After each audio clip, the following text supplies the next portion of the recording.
ሰላም ጤና ይስጥልን ውድ ሪፖርተር ተከታታዮች የሰዓቱን ዜናዎች ቀጥዬ ያሰማችኋለሁ። ጦርነትን እንደከዚህ ቀደሙ ምሽግ በመቆፈር መመከት አይቻልም ሲሉ የአየር ኃይል ዋና አዛዥ ተናገሩ። የኢትዮጵያ መከላከያ ሰራዊት አየር ኃይል ዋና አዛዥ ሌተናል ጀነራል ይልማ መርዳሳ በአሁኑ ወቅት ሊከሰት የሚችልን ጦርነት እንደከዚህ ቀደሙ ምሽግ በመቆፈር መመከት እንደማይቻል ጠቅሰው ለዚህም ዘመኑን የሚመጥን አየር ኃይል መገንባት ያስፈልጋል ብለዋል። የኢትዮጵያን አየር ክልል በአስተማማኝ ሁኔታ የሚጠብቅና ዘመኑ የደረሰበትን የውጊያ ስልት የሚመጥን የአየር ኃይል ተገንብቷል ያሉት ዋና አዛዡ በ2022 ዓ.ም ከአፍሪካ ቀዳሚ ከሆኑ የሶስት ሀገራት አየር ኃይሎች ተርታ ለመሰለፍ እቅድ ተይዞ በትኩረት እየተሰራ እንደሚገኝ አስረድተዋል። ለዚህም ዘመኑን የዋጀ በስነ ልቦና የታነጸ ከፖለቲካና ብሔርተኝነት ነፃ የሆነ የሰው ኃይል ከማፍራት አንጻር በቁርጠኝነት እየተሰራ ነው ብለዋል። አሁን ላይ ቴክኖሎጂው የደረሰበትን ሁኔታ ግምት ውስጥ በማስገባትም አስፈላጊ ትጥቆችን የማሟላትና መሰረተ ልማቶችን የመገንባት ስራ እየተከናወነ መሆኑን አብራርተዋል። አየር ኃይል ኢትዮጵያ ከገነባቻቸው ዘመናዊ ስመገናናና ረጅም ታሪክ ካላቸው ተቋማት ውስጥ አንዱ ነው ሲሉም አውስተዋል። በታሪክ በኢትዮጵያ ላይ የተከሰቱ አደጋዎችን መስዋዕትነት በመክፈል መቀልበስ የቻለ ተቋም እንደሆነም አስገንዝበዋል። በአፍሪካ ሀገራት በሰላም አስከባሪነት በመሰማራት የህዝቦችን ሉዓላዊነት፣ አንድነትና ሰላም ማስከበር መቻሉንም ነው ያስረዱት።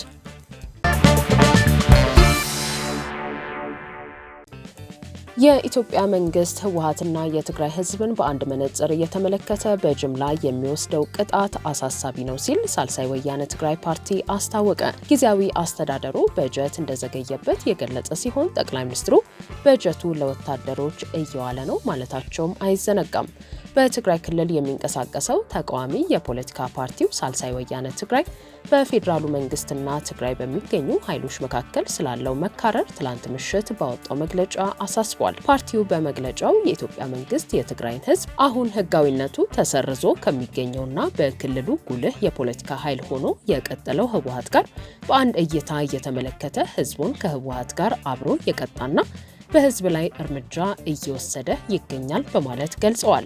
የፌዴራሉ መንግስት የሲቪልና ወታደራዊ ባለስልጣናት በትግራይ ህዝብና በህወሓት መካከል ልዩነቱን የሚያወዛግቡ ትርክቶች መቀጠላቸው እንዲሁም መንግስት ህዝባችንን የሚያራርቅና የሚያጋጭ የቅጣት እርምጃዎችን እየወሰደ ነው ሲል ሳልሳይ ወያነ ትግራይ ፓርቲ አሳስቧል። ሳወት በቅርቡ የትግራይ ተወላጆች ከመስከረም ወር ጀምሮ ተግባራዊ ከተደረገው ሀገር አቀፍ የደሞዝ ጭማሪ እንዲገለሉ ተደርጓል ያለ ሲሆን ይህ አድሏዊ እርምጃ መንግስት ከዚህ ቀደም በትግራይ ጦርነት ወቅት ለትግራይ የመንግስት ሰራተኞች መከፈል የነበረበትና ውዝፍ የሆነ ደሞዝ ለመልቀቅ ፈቃደኛ ካለመሆኑ ጋር ተዳምሮ የተወሰደው እርምጃ መላውን ህዝብ ለመቅጣት የሚዳርግ አሰቃቂና ህገወጥ ተግባር ነው በማለት ገልጿል። የትግራይ ጊዜያዊ አስተዳደር ፕሬዝዳንት ሌተናል ጀነራል ታደሰ ወረደ እሁድ ዕለት በአክሱም ጽዮን ክብረ በዓል ላይ ባደረጉት ንግግር አስተዳደሩ ዳግም ወደ ጦርነት ላለመግባት ከፍተኛ ጥረት እያደረገ ቢሆንም ከፌዴራሉ መንግስት የሚገኝ በጀት መዘግየት ሁኔታውን የሚያባብስ ነው ሲሉ ተናግረው ነበር። ባለፉት 2 ወራት የበጀት ድጎማው ለትግራይ ክልል እንዳልተላከ የገለጹት ፕሬዝዳንቱ የፌዴራል በጀት መዘግየት ለመንግስት ሰራተኞች ክፍያ እንዳይፈጸም፣ መሰረታዊ አገልግሎቶች እንዲቆራረጡና ከፕሪቶሪያው ስምምነት በኋላ ያለው የክልሉ ሰላም እንዲዳከም እያደረገ መሆኑንም ገልጸዋል። ተቃዋሚው ሳልሳይ ወያነ ትግራይ ፓርቲ በመግለጫው እንዳለው ከሆነ እነዚህ እርምጃዎች አሁንም እንዲቀጥሉ ያደረገው ዋነኛው ምክንያት የፌዴራሉ መንግስት ህገ መንግስታዊ ግዴታዎቹን እንዲወጣ እንዲሁም በፕሪቶሪያው የጦርነት ማቆም ስምምነት መሰረት የገባቸውን ቃሎች እንዲፈጽም ተገቢው ጫና ስላልተደረገበት መሆኑን ፓርቲው ገልጿል። ስለሆነም ሁሉም ባለድርሻ አካላት መንግስት የዘፈቀደና አድሏዊ ውሳኔዎችን እንዲቀለብስና መላውን ህዝብ ኢላማ ከማድረግ እንዲቆጠብ ትርጉም ያለው ጫና እንዲያደርጉም እንጠይቃለን ብሏል።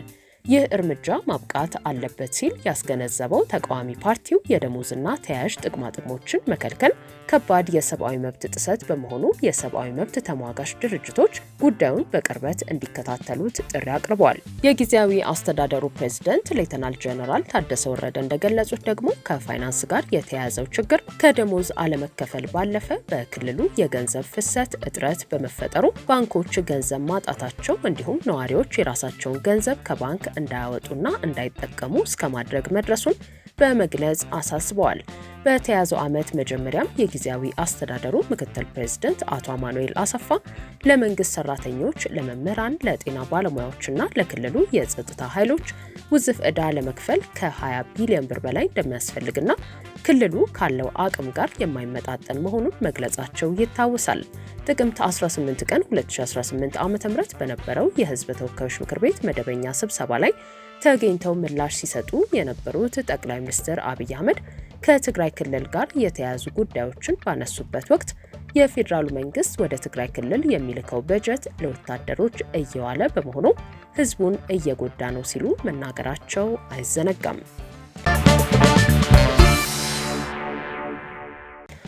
ሱዳን ለሩሲያ መጠነ ሰፊ ጥቅም ይኖረዋል የተባለ የባህር ኃይል ሰፈር አቀረበች።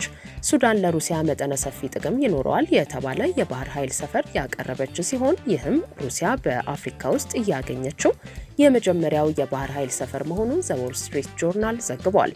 ሩሲያ የቀይ ባህር ወደብን በመጠቀም ስትራቴጂካዊ ስፍራ የምታገኝበት እድል ሊፈጥር እንደሚችል የተገለጸ ሲሆን የሱዳን ወታደራዊ መንግስት ለሩሲያ በአፍሪካ የመጀመሪያውን የባህር ኃይል ሰፈር ሲያቀርብ ወሳኝ የተባሉ የቀይ ባህር የንግድ መስመሮች አካል ለመሆን እንደሚያስችል የሱዳን ባለስልጣናት መናገራቸው ተገልጿል። ይኸው የባህር ኃይል ሰፈርን የተመለከተ ስምምነት ተፈጻሚ ከተደረገ በአህጉሪቱ ላይ ያላትን ቦታ ለማጠናከር ስትታገል ለቆየችው ሩሲያ ትልቅ ጥቅም ሊያስገኝ እንደሚችል የተጠቆመ ሲሆን ይህም ሩሲያና ቻይና በአፍሪካ ወደቦች ላይ ቦታ እንዳይኖራቸው ስትጥር ለቆየችው አሜሪካ መጥፎ ዜና እንደሆነ በዘገባው ተመላክቷል። የሱዳን ወታደራዊ መንግስት በጥቅምት ወር ለሩሲያ ባለስልጣናት ባቀረበው የ25 ዓመት የባህር ኃይል ሰፈር ስምምነት ሐሳብ መሰረት ሞስኮ እስከ 300 የሚደርሱ ወታደሮችን የማስፈር የኒውክሌር ኃይል ያላቸውን ጨምሮ እስከ 300 የሚደርሱ የጦር መርከቦችን በፖርት ሱዳን ወይንም በሌላ እስካሁን ስያሜ ያልተሰጠው ወደብ ላይ የማስፈር መብት እንዳላት ጠቁሟል። በአፍሪካ ሶስተኛዋ ትልቅ የወርቅ አምራች በሆነችው ሱዳን ውስጥ ትርፋማ የማዕድን ቁፋሮ ቅናሾችን እንደምታገኝ በረቂቅ ስምምነቱ ውስጥ የተካተተ ሲሆን ሩሲያ ከፖርት ሱዳን ወደ ስዊዝ ካናል የሚደረገውንና በአውሮፓና እስያ መካከል ዋነኛ አቋራጭ መስመር የሆነውን የባህር ላይ እንቅስቃሴ እንደምትቆጣጠርም ይገልጻል። ይኸው የባህር መስመር 12 በመቶ የሚሆነው የዓለም ንግድ ማስተላለፊያ ሲሆን የሱዳን ባለስልጣናት የሩሲያ ጦር ይህንን የባህር ኃይል ሰፈር ለረጅም ጊዜ እንዲጠቀሙ በመፍቀድ በምትኩ ከፈጥኖ ደራሽ ኃይሉ ጋር እየተደረገ ላለው ውጊያ የሚውል የላቀ ጸረ አውሮፕላን መሳሪያን ጨምሮ ሌሎች የጦር መሳሪያዎችን በተመጣጣኝ ዋጋ ያገኛል ተብሏል። አንድ የሱዳን ወታደራዊ ባለስልጣን ለዎል ስትሪት ጆርናል እንደተናገሩት ሱዳን አዲስ የጦር መሳሪያ አቅርቦቶች የሚያስፈልጓት ሲሆን ነገር ግን ከሩሲያ ጋር ስምምነት ማድረግ ከአሜሪካና አውሮፓ ህብረት ጋር ችግር ሊፈጥር ይችላል። ይኸው የባህር ኃይል ሰፈር ስምምነት ጉዳይ ከ6 ዓመታት በፊት በሱዳን የተፈጸመውን መፈንቅለ መንግስት ተከትሎ ተዘንግቶ የቆየ ቢሆንም ሱዳንና ሩሲያ በስምምነቱና ተያያዥ ጥቅሞች ዙሪያ በድጋሚ መነጋገር ጀምረዋል። ውድ የሪፖርተር ተከታታዮች የሰዓቱ ዜናዎቻችን እነዚህ ነበሩ። ስላደመጣችሁን ከልብ እናመሰግናለን።